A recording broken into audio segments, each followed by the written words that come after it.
Good evening, viewers. I am Dr. Manmohan Mania. Today we shall discuss a few important structural issues in high-rise buildings. You can see some of the well-known high-rise towers in the world: Burj Khalifa, Freedom Tower, Taipei 101, Shanghai World Finance Center, and so on. Burj Khalifa height is 828 meters with 163 floors. Taipei 101 height is 509 meters with 101 floors. Shanghai World Financial Center height 492 meters with 101 floors. International Commerce Center height 484 meters with 108 floors. Petronas Towers height 452 meters with 88 floors. These are twin towers. Some of the well-known high-rise towers in India: Palais Royal height is 320 meters with 75 floors. Avigna height 266 meters with 64 floors. Imperial Tower height 254 meters with 61 floors. These are twin towers. World One. So what are the primary loads basically? So primary loads are gravity loads like dead load and imposed loads, and lateral loads mainly seismic loads and wind loads depending on the situation, like soil pressure, hydrostatic pressure, temperature effects, construction sequence, and there are many other such type of loads. We will first discuss the seismic loads. So basically the plate tectonic theory explain the reason behind that our earth surface is made up of different plates and the plates are sliding against each other, and you can see at the plate boundaries here there are a number of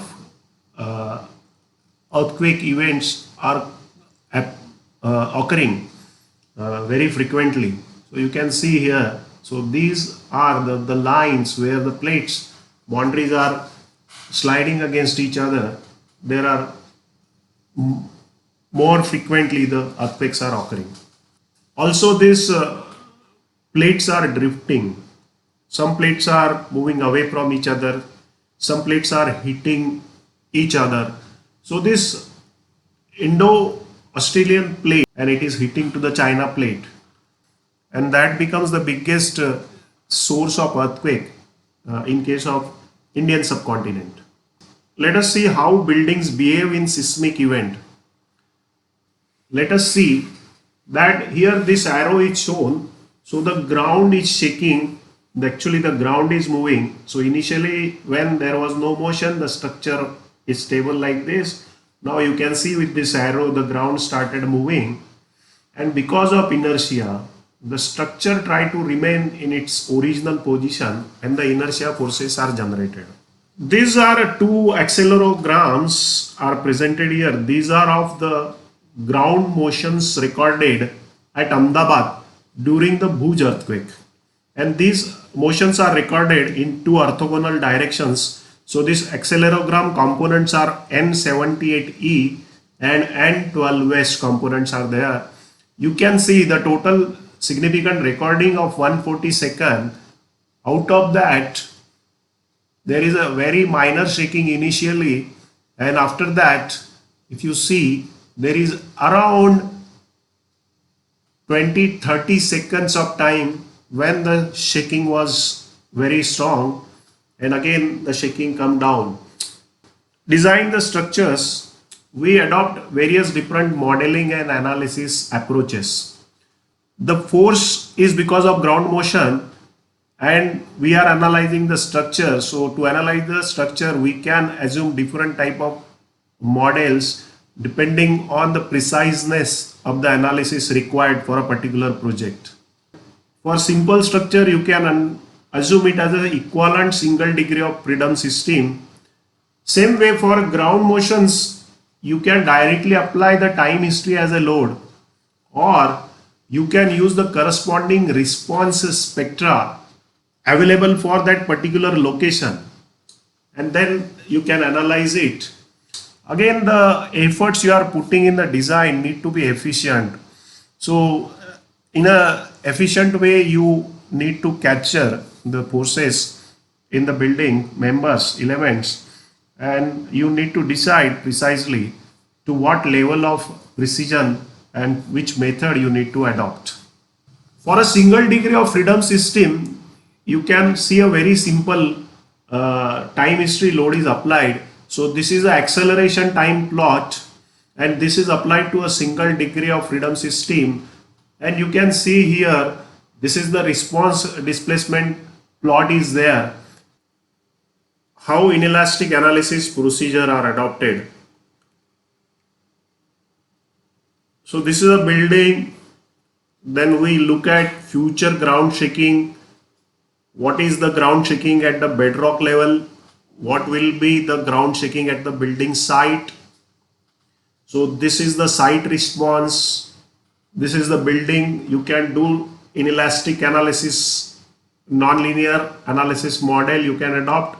You can characterize seismic ground motion, and then it can be analyzed for the dynamic loadings, and the forces can be estimated, and the inelastic deformations are estimated. These are estimated overall, global, inter-story, and element wise, component wise. Let us see the time history we are now inputting in our analysis model. So this is Bhuj Station, Ahmedabad. N7080 time history is there. The significant portion of that time history has been taken of around 40 seconds. Time history is in the file named as 3LMLR Ahmedabad dgt.data. So this is the input file wherein this accelerogram is stored. Nonlinear analysis run is done, and this result is available. This is a simple frame. So how do this frame respond to the ground shaking? That we shall see now. As ground is moving, you can see the base is moving, and the inertia forces are coming into picture. See, this is a very simple frame with very small cantilevers, and look at the time. So now severe shaking has started and structure is started responding.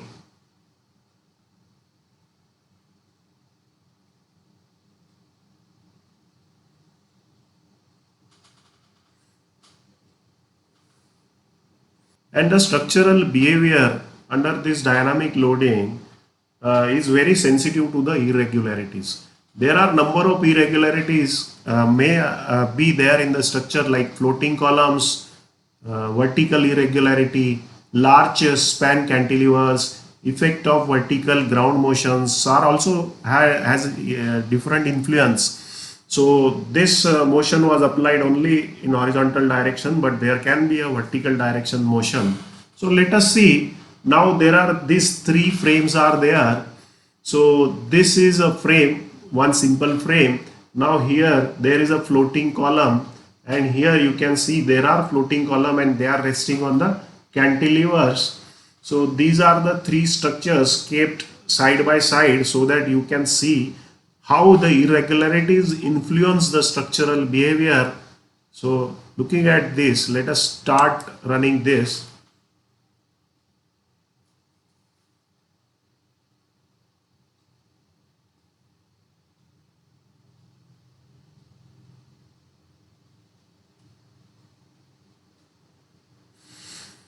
So you can notice structural behavior is very sensitive to the irregularities, and the irregular structures are more vulnerable. In this case, both the frames are having floating column, but in the second frame, the beam on which floating column is resting, it is stiffened. So this is a step-by-step way. If you require some sort of irregularity, you can go into rigorous analysis and check and improve the structure. Now here only the beam is stiffened, but further you can stiffen the columns also, and like that you can make the behavior in a way which is acceptable. Let us again look at now. Here now the columns are further strengthened. So these are three beams here, both column and this floating beam are like only original configuration. Then here the beam is stiffened, and then here the beam and column both are stiffened.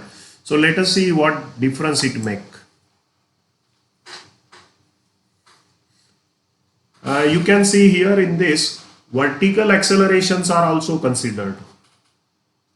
So along with horizontal, there are vertical accelerations are also considered, and you can notice the difference in the behavior of these three frames. Leftmost frame is very critical. Let us see what is seismic hazard. This is the map of seismic zones of India. There are zone 2, 3, 4 and 5. It is divided into these 4 zones. Majority of peninsular India is zone 2, so it is seismically very less active. There are some of the patches of zone 3, which we can call it as moderate seismicity. And then on the north side and on the far east and far west, you can see green color, that is zone 4. So that is quite a high seismic activity. And what is there in the orange color is the zone 5, which is a very seismically active portion. If we look at the historical recordings, then this map can give you a very good idea about the seismicity in India. It is very simple to understand. The diameter of that circles, that is related with the magnitude of the earthquake. So bigger the diameter means a larger the earthquake. Also, if more number of circles concentrated in a particular portion, it means that the earthquake events occurring there more frequently. But if you see majority of zone 2, the events are very small and very less frequent. Again, if you look at the Kutch portion, you will find some very big earthquake had occurred. If you look at the far east, then you will find tremendous number of earthquakes with huge magnitudes occurred, and same way it is in the North Indian Himalayan belt. So this map clearly gives you the idea that what is the seismicity of a particular location in India. Let us concentrate on a localized region like Mumbai. So this is a map which shows the seismotectonic characteristics of Mumbai region. So there are a number of fault lines are there, and there is a possibility of earthquake occurring at these fault lines. In past, you can see there are number of earthquake event had occurred, and also a few events are having quite a significant magnitude. Earthquake is a probabilistic phenomena, natural phenomena, and as for all natural phenomena, the law is applicable that if you look for a more larger return period, then there is expected that a large event might have happened in that duration. So let us look at the return period and seismic event magnitude. Serviceability earthquake is defined as the earthquake which has 50% probability of exceedance in 50 years. So its return period is approximately 75 years. Now 50% probability is the most common probability. If you even toss a coin, so you get a probability of getting head or tail, 50%. So in 75 years, it is expected that the earthquake of serviceability earthquake magnitude, SE magnitude, may occur. Design basis earthquake, which has 10% probability of exceedance in 50 years. So its return period comes out approximately 475 years. Maximum considered earthquake. Here the earthquake which have 2% probability of exceedance in 50 years. So its return period is coming out approximately 2475 years. Again, here the physical sense of this is very important. On one side for DB, we mentioned that okay, 10% exceedance is okay, even though for dead load and live load we are taking 5%, we considered the 10%. Then why this stringent parameter? Because earthquake events are catastrophic. When they occur, they destroy in a very severe way, and then we require number of structures which need to stand in case of such natural disaster. So we will need to consider the earthquake forces in while analyzing and designing in a more stringent way, and that's why we consider maximum credible earthquake or maximum considered earthquake. The probability of exceedance has only 2%. One of the study done by Raghukant and Iyengar, and that study is compared with Sieber. So here the hazard was estimated for Mumbai region, and this table shows that for return period 475 years and return period of 2475 years, so that is dB in MC, what is the peak ground acceleration is expected. So as per the study of Sieber, for design basis it is 0.15 times G, and as per this study of Raghukant and Iyengar it is 0.14 G. What is peak ground acceleration is? Peak ground acceleration is the maximum ordinate in your acceleration time plot. For maximum credible earthquake, the numbers are coming out as 0.33 G as per Sieber, and as per the authors of this report it is 0.28. So SHG for 1 second is also shown here. Now as the time period elongates, then the spectral accelerations come down. You can see that is appearing in the graph, and this graph is showing that as your time period, fundamental period of your structure building goes on increasing, then the spectral acceleration comes down significantly, and these are evaluated for 5% damping. The performance levels mentioned in this table are very important to understand. Our Indian Seismic Code 1893 is not very precisely mentioning about performance levels. At the same time, it is not precisely mentioning about design basis earthquake hazard and maximum considered earthquake hazard. However, the understanding of the performance level is very important. So operational, the very basic meaning is building is suitable for nominal intended occupancy and use. No significant damage to structural and non-structural components. So it is as good as you can use it. Might be some cosmetic repair might be required. In case of immediate occupancy, structure, no significant damage occurred. All pre-earthquake strength and stiffness is well maintained.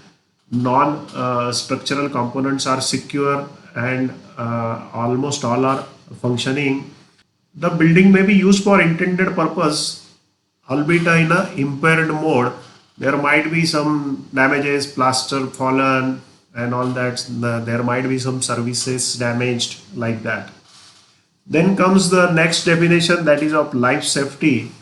So here the structure has significant damage with substantial reduction in stiffness. However, the margin is there, sufficient margin is there against collapse, and non-structural elements are occupancy may be prevented until repairs can be done. This is also a repairable structure.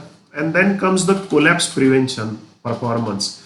So substantial structural and non-structural damage, structural strength and stiffness substantially degraded, but structure has not collapsed. There is a little margin against collapse, and some falling debris hazard may have occurred. Now we can correlate these performance objectives with different earthquake ground motion levels. So ground motion levels are like serviceability earthquake, design basis earthquake, and maximum credible earthquake. And the performance are like fully functional, operational, life safe, and near collapse. So if you look at ordinary buildings, we consider that for serviceable earthquake, they should remain operational. For design basis earthquake, that are rare earthquakes, so there should be life safety, and if a very rare event of maximum considered earthquake occurs, then also it need to be near collapse, but it should not collapse. So these are the performance objective for ordinary building. There are certain buildings which play the role of essential building. In that case, for frequent earthquake, they should be fully functional. Then for rare earthquake, they need to be operational. And for this very rare earthquake, MCE, they need to be in the life safe performance. These structures should be repairable. There should not be a big damage even if a very rare earthquake event occur. And there are some structures, the collapse of that structures may be very hazardous. So for such type of hazardous facilities, there are further stringent performance levels are expected. For these rare earthquakes, they should be fully functional, and for very rare earthquake, they need to be operational. We have many times now used the word response spectrum. So let us, time has come to understand what is response spectrum. So this is a time and this is the acceleration, ground acceleration plot. This the maximum ordinate is known as peak ground acceleration. Now if you look at this axis, it is the time period of a single degree of freedom system which is undergoing this ground acceleration motion. Then what acceleration will be developed in that particular single degree of freedom system, that is marked here. So now if the time period t is 0, that means the structure is 100% rigid. So it represents the ground motion. So at this axis, this is the peak ground acceleration. Now if let us consider a single degree of freedom system which is having fundamental period of oscillation as t1, then for this ground motion, this is the response plot of that structure, single degree of freedom system, and then this maximum ordinate t1 is the spectral acceleration for that ground motion for a particular single degree of freedom structure having a time period t1. So same way you can see this is for t2. So let us look at case studies for lateral loads, seismic and wind. In the seismic, it starts with the location, so where the site is marked, number of borings are done, and a detailed information of the bedrock, the supporting strata, the soil cover on the bedrock, all is studied. Looking at the location of that, historical and recent earthquake data is referred. Geological map is referred to identify the geological features of that location. Map of principal tectonic features is also referred to understand the tectonic behaviors of the supporting ground. The same is studied in further more elaborate way to look at the fault map of India, which are likely to become the source of earthquake in coming future. Different seismic sources, they are grouped, and then depending on the site, if we talk of Mumbai, then we see that what are the different seismic sources are likely to create the ground shaking for that particular site. We have already seen this seismotectonic map of Mumbai region. So this is the site specific uniform hazard spectra.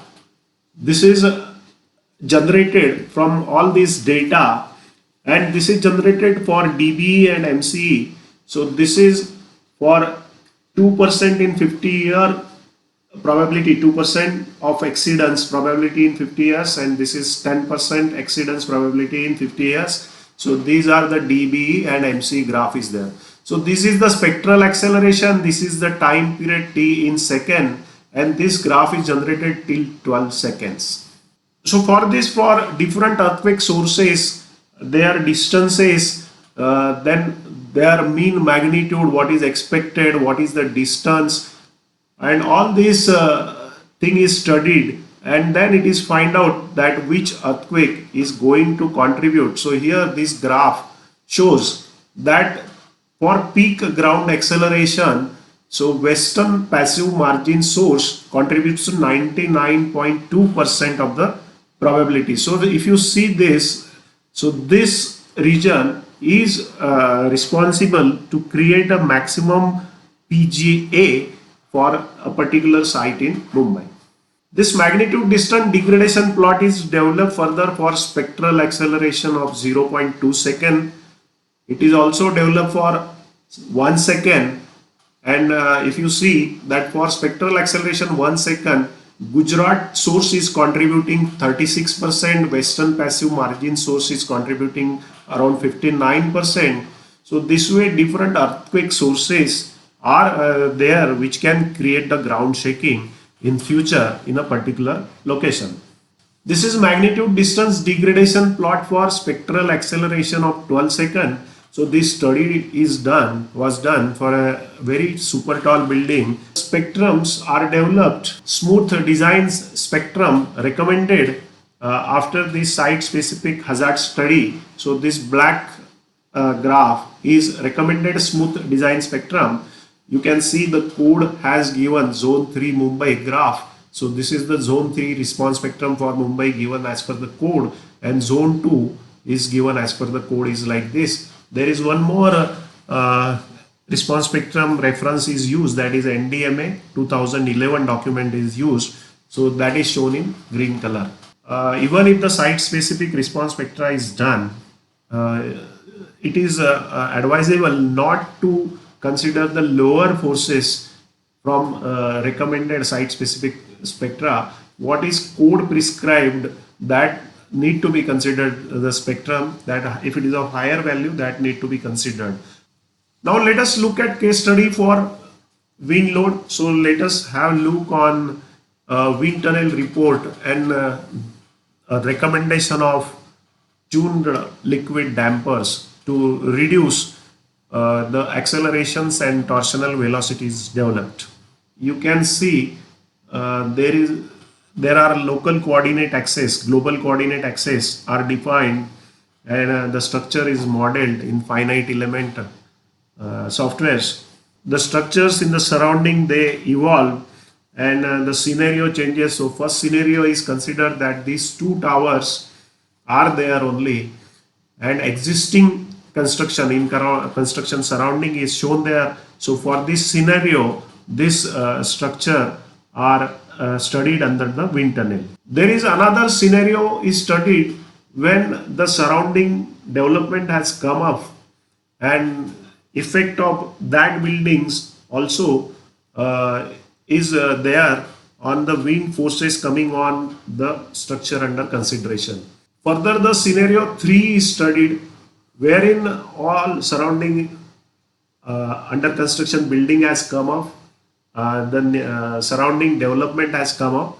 In that situation, what will be the wind forces generated on these towers, that is studied. For doing this wind tunnel analysis, structural dynamic properties are to be provided by structural designer for wind tunnel analysis.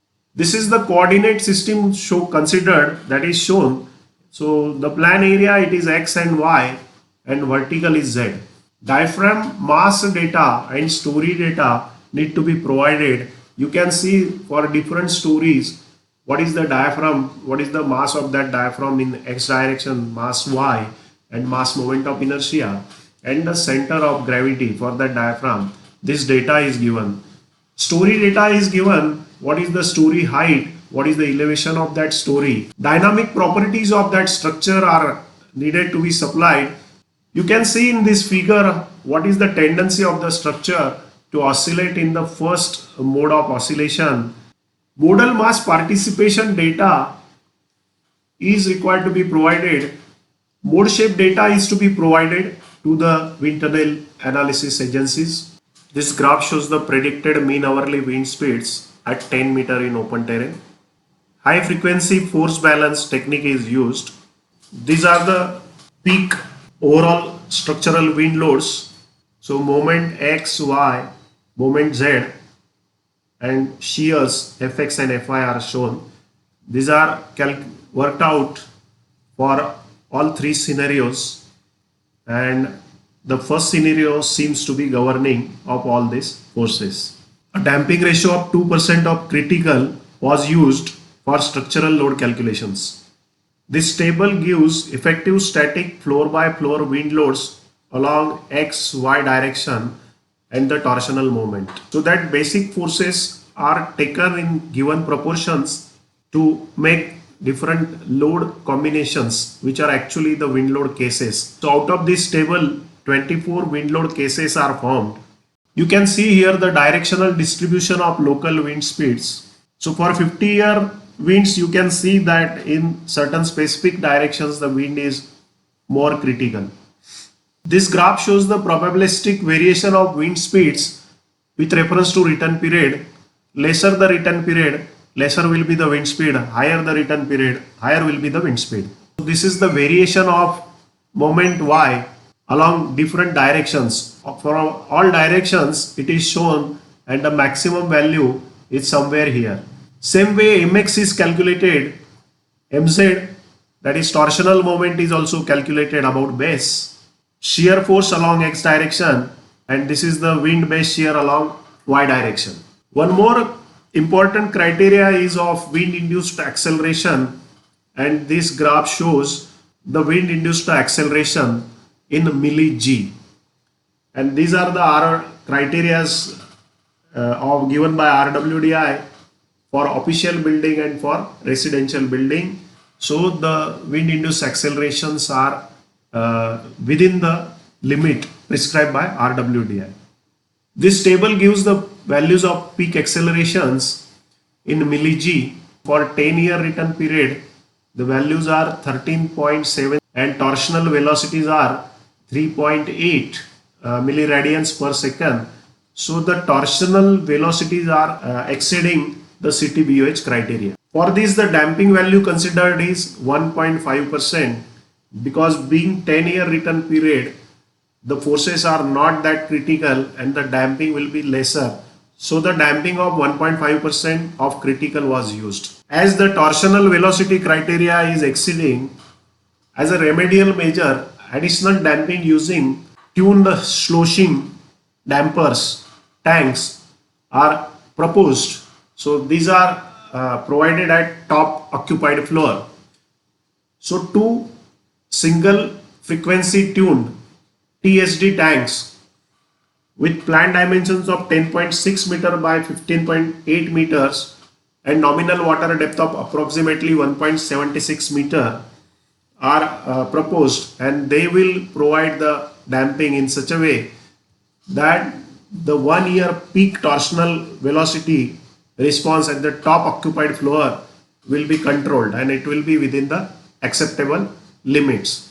The same TSDs will also reduce the 10-year torsional velocity response to well below the 10-year CTBUH criteria for a residential tower. So these are the tank dimensions. This way the tanks are proposed. The total water mass is 592 tons. This is the general arrangement shown. There is one tank on this side, there is another tank on this side, and the tanks are connected. The principle is very simple. When the structure moves to left, then the water start flowing to the right, and vice versa it happens, and the energy is dissipated and the additional damping is provided.